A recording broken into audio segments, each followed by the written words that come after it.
Good morning everyone. তো সকাল সকাল বেরোলাম মিনিমাম 4টে 4:30টের সময়। হয়তো সবাই ভাবছো যে এত ভোরবেলায় কোথায় যাচ্ছি।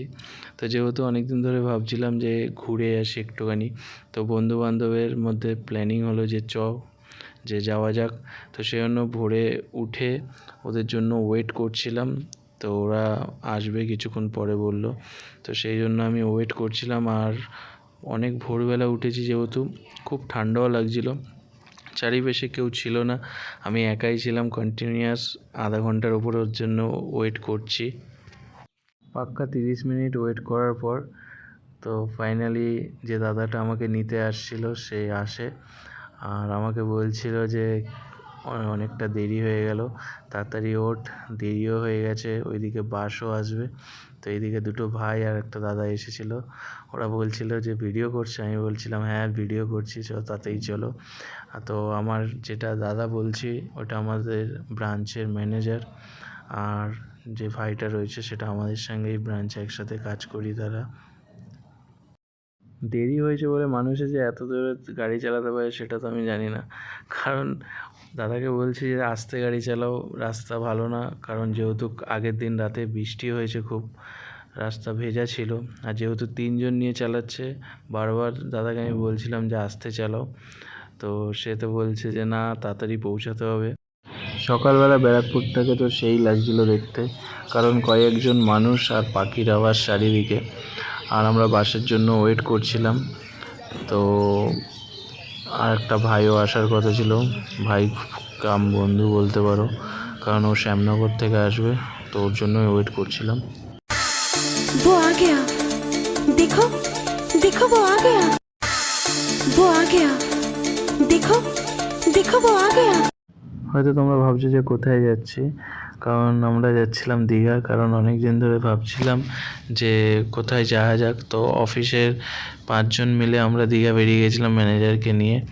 তো যেহেতু বাস এসে গেছিলো, অনেকক্ষণই বাসটা লেট করেছে, তো সেই কারণের জন্য আমরা দাঁড়িয়েও ছিলাম।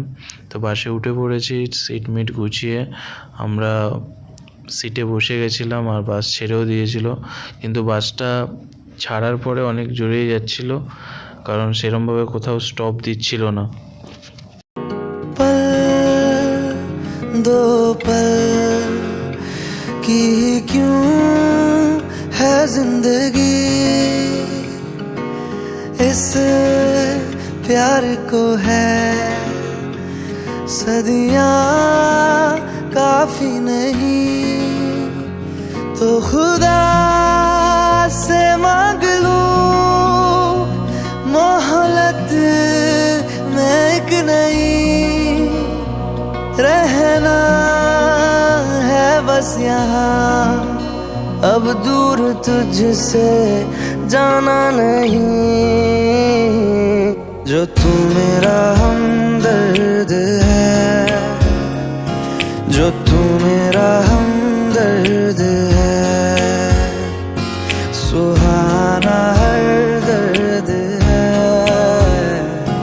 जो तू मेरा हमदर्द है।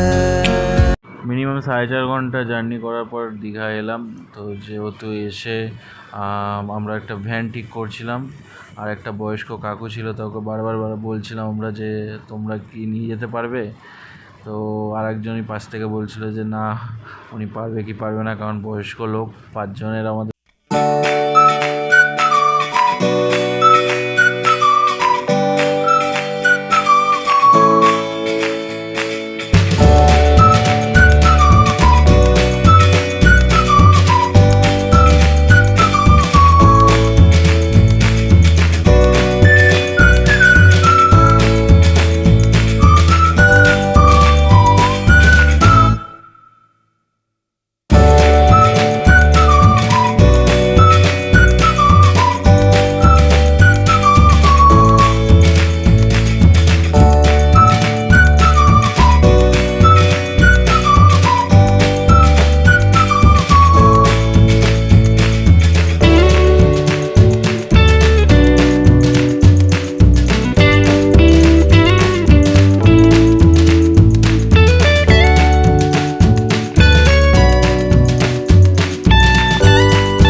কোনোদিন মাছ খাও এইখানে চলো তো ছোট মাছ 300 টাকা করে অপশন চলছে কত টাকা বেচবে কত টাকা করে কিলো চলছে তুমি বলো 300 350 400 কিলো চলছে না কত টাকা বেচবে বলো কেউ নিচ্ছে ছাড়ো তো বললাম বাদ দিও মাছ না নিলে কি হয়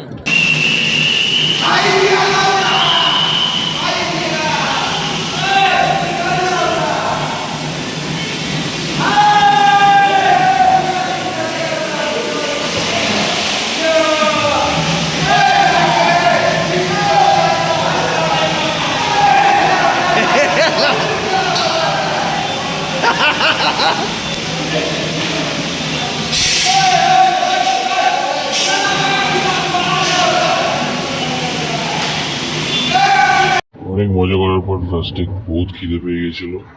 অর্ডার দিয়েছিলাম, মাছ ছিল, কাতলা মাছ, আলু ভাজা, ডাল ছিল আর দুটো তিনটে সবজি ছিল, স্যালাড ছিল। খুব খিদেও পেয়ে গেছিলাম, তো খেয়ে নিলাম। খেয়েটে এখন যাবো উপরের দিকে, কারণ ওইখানে দাদাগুলো বসে রয়েছে, ওদের কাছেও যেতে হবে।